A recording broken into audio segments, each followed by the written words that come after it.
नमस्कार। आज हम लोग भारत में ब्रिटिश शासन के संवैधानिक विकास के क्रम में 1853 का चार्टर एक्ट से संबंधित प्रमुख विशेषताएं और प्रावधानों के ऊपर चर्चा करेंगे।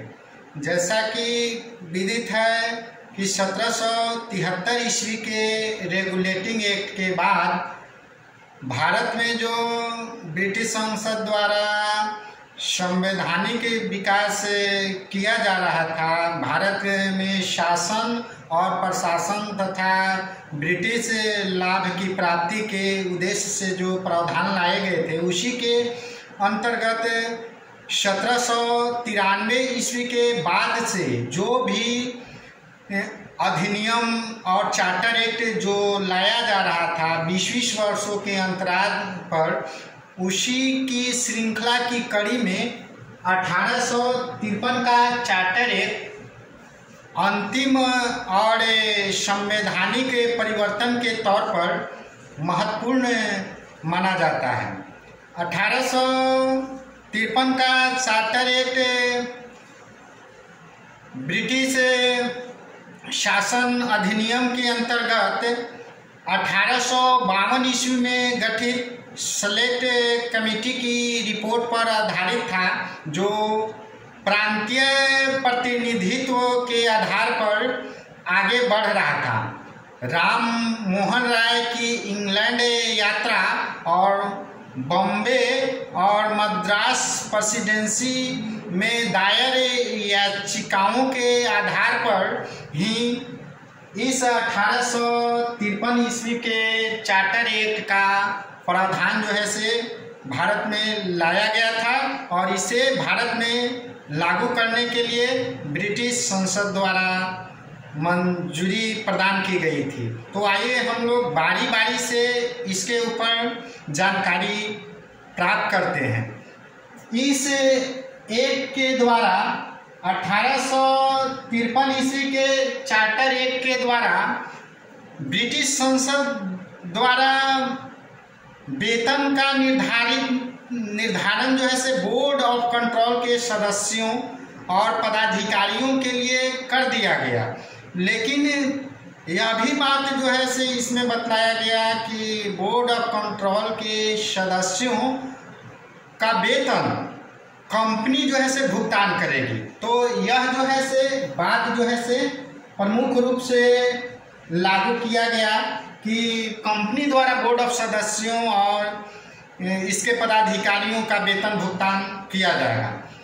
इस प्रावधान के अंतर्गत आगे बतलाया गया इसमें कि बोर्ड ऑफ कंट्रोल का जब बात कंपनी पर आधारित किया गया वेतन देने के लिए, तो उसके बाद फिर और जो है से हम लोग दूसरे विशेषता या प्रावधान के बारे में जानेंगे, जिसमें बतलाया गया कि डायरेक्टरों की संख्या इसमें जो है से कम कर दिया गया।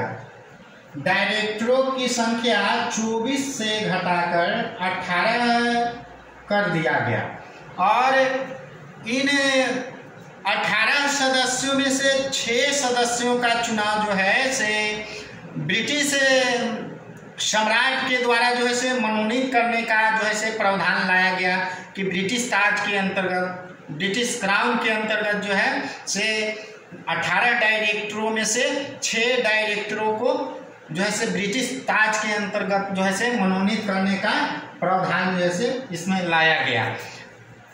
फिर इसमें अगले मुख्य बिंदु के रूप में प्रावधान लाया गया इसमें कि विधायी और प्रशासनिक कार्यों को पृथक कर दिया गया, अलग अलग कर दिया गया। जो विधायी कार्य जो कानून बनाने के लिए जो गठित हुआ था, तो जो विधायी कार्य थे और जो प्रशासनिक कार्य यानी कि जो कानून बन गए थे, जो बना दिए गए थे, उस आधार पर जो ब्रिटिश प्रशासन जो आगे बढ़ रहा था और जो विधायी कार्य थे, इन दोनों को अलग अलग कर दिया गया। परिषद में जो भी मंजूरी मिला कानून के रूप में विधायक यानी कि विधायी जो कार्य हुआ, तो इन दोनों कार्यों को, प्रशासनिक और विधायी जो परिषद में बनाए गए, तो उन कार्यों को पृथक पृथक अलग अलग कर दिया गया। फिर इसमें क्या किया गया कि जो चौथे विधि अधिकारी के रूप में 1833 के चार्टर एक्ट के द्वारा जो लॉ मेंबर जोड़ा गया था, विधि सदस्य जो जोड़ा गया था, तो इनको भी जो है से क्या हुआ कि मत देने का अधिकार जो है से प्रावधान जो है से आगे बढ़ा दिया गया, लाया गया। यानी गवर्नर जनरल को वोट देने का जो अधिकार मिला, तो वही अधिकार जो है से विधि सदस्य को भी जो है से मिला। और इस प्रकार से गवर्नर जनरल की स्थिति बाकी 3 सदस्यों के समान जो है से कर दी गई। तो इस प्रकार से क्या हुआ कि विधि सदस्य को पूर्ण रूप से सदस्य का जो है से दर्जा जो है से इसमें दिया गया, विधि सदस्य को दर्जा दिया गया। फिर इसमें आगे क्या किया गया कि 6 सदस्यों को जो है एक तरह से परिषद के रूप में गठित किया गया, 6 सदस्यों को जोड़ा गया, नए सदस्यों को, जिसमें एक गवर्नर जनरल और एक कमांडर इन चीफ और 4 जो हैं 4 सदस्य जो है से प्रांतीय आधार पर बॉम्बे, मद्रास, कलकत्ता और आगरा से जो है से शामिल किए गए। यानी पहली बार जो है से प्रांतीय आधार पर जो है से इसमें जो है से 6 सदस्यों को शामिल किया गया और वो पार्षद कहलाए, वो जो है से पार्षद कहलाए। तो इस प्रकार से क्या हुआ कि प्रांतीय आधार पर जो है से प्रतिनिधित्व जो है से इसमें शामिल किया गया। इसमें क्या हुआ कि इसमें सदस्यों की संख्या जो है से विधान परिषद के रूप में सदस्यों की संख्या जो है से 12 जो है से गठित कर दिया गया। अधिकतम 12 सदस्य, एक सदस्य को जोड़कर अधिकतम 12 सदस्य इसमें कर दिया गया। तो इस आधार पर जो है से पहली बार जो है से भारतीय स्तर पर जो है से विधान परिषद के रूप में जो है से एक लेजिस्लेटिव असेंबली का जो है से शुभारंभ जो है से इसमें जो है से पहली बार किया गया।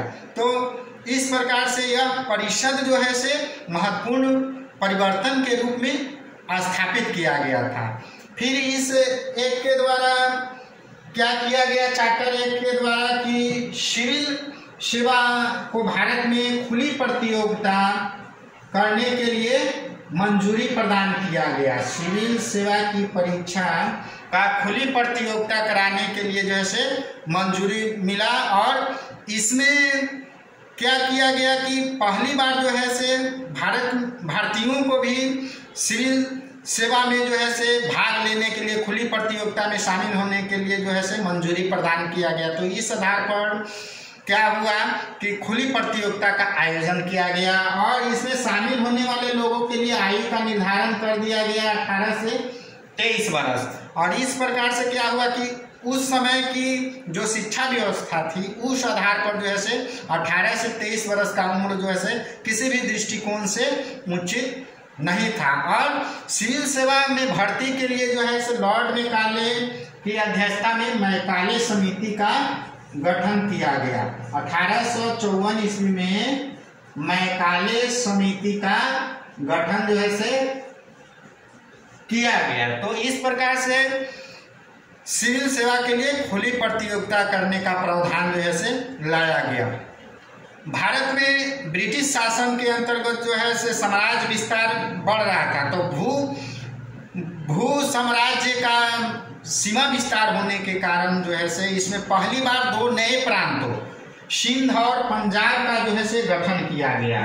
सिंध और पंजाब प्रांत का जो है से गठन जो है से पहली बार इसमें जो है किया गया, भू साम्राज्य के दृष्टिकोण से किया गया। और इसमें फिर क्या किया गया आगे की, जो बंगाल के गवर्नर जनरल थे तो उनको जो है से भारत का गवर्नर जनरल के रूप में कार्य करने का जो है से अधिकार जो है से प्रदान किया गया। और बंगाल के लिए एक अलग गवर्नर या उपराज्यपाल को जो है से प्रावधान जो है से इस एक्ट के द्वारा जो है से लाया गया, यानी गवर्नर जनरल को भारत का कार्य क्षेत्र जो है से सौंपा गया।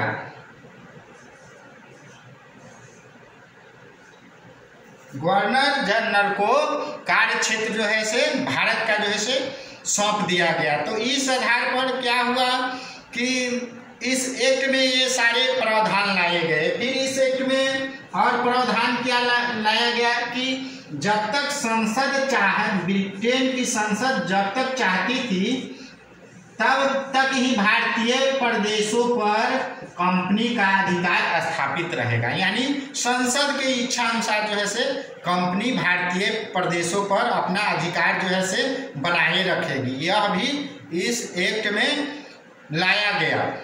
फिर इस एक्ट के अंतर्गत क्या किया गया कि भारत में केंद्रीय प्रशासन की नींव जो है से रखी गई। केंद्रीय प्रशासन की नींव जो है से स्थापित की गई भारत में। तो इस प्रकार से हम लोग देखते हैं कि 1853 ईस्वी का चार्टर एक्ट, 1793 ईस्वी के चार्टर एक्ट के बाद 20 वर्षों के अंतराल पर जो भी चार्टर एक्ट लाया गया 1833 का, 1813 ईस्वी का, 1793 ईस्वी का, तो उसमें ये अंतिम और विधान परिषद के रूप में जो है से बदलाव की ओर और भारत में इंग्लैंड पर आधारित छोटे से संसद के रूप में कार्य स्तर पर करने के लिए विधान परिषद के रूप में गठित 1853 के चार्टर एक्ट के द्वारा जो है से मंजूरी इस एक्ट में दिया गया। तो ये सारी विशेषताएं 1853 ईस्वी के चार्टर एक्ट से संबंधित थी। तो इस प्रकार से 1853 का चार्टर एक्ट विधान परिषद के रूप में, लेजिस्लेटिव असेंबली के रूप में जो है से इंग्लैंड की सरकार के लिए जो है से बदलाव के रूप में जो है से परिवर्तित होगा।